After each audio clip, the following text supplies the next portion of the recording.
कोरोडी police स्टेशनला काल 4:30च्या सुमारास माहिती मिळाली की दुर्गानगर प्लॉट नंबर 6 या ठिकाणी मडावी निवास आहे. मडावी निवासमध्ये एक वृद्ध व्यक्तीला अज्ञात इसमाने चाकूने मारल्याची माहिती मिळाल्यानंतर घटनास्थळी आम्ही स्वतः तसेच आमचे पथक या ठिकाणी पोहोचले.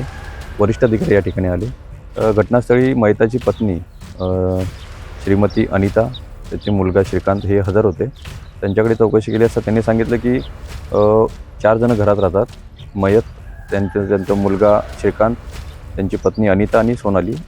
सोनाली, अनिता आणि जो श्रीकांत आहे हे सर्वजण आपापल्या कामाला जात असतात.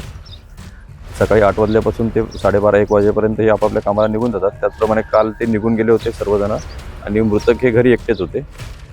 मृतक घरी एकटे असल्यानंतर 4 वाजता जी त्यांची पत्नी आहे अनिता या घरी परत आल्या, तर त्यांना घराचा दरवाजा उघडा दिसला आणि उघड्या दरवाजावाटे त्यांनी बघितलं असता बाथरूमच्या बाहेर जे मयत आहेत पापा मडावी त्यांचे जे बॉडी आहे ही रक्ताने माखलेली त्या ठिकाणी त्यांना दिसली. त्यांनी तर तात्काळ खाली आले. खाली आल्यानंतर मग त्यांनी स्थानिक लोकांच्या मदतीने पोलिसांना फोन करून ही माहिती दिलेली आहे पोलिसांना आणि मग त्या ठिकाणी आम्ही येऊन घटनास्थळाची पाहणी केली. फॉरेन्सिक टीम बोलवण्यात आली, डॉग स्क्वॉड आणि आयकार या सर्वांच्या मदतीने पुढील तपास सुरू आहे.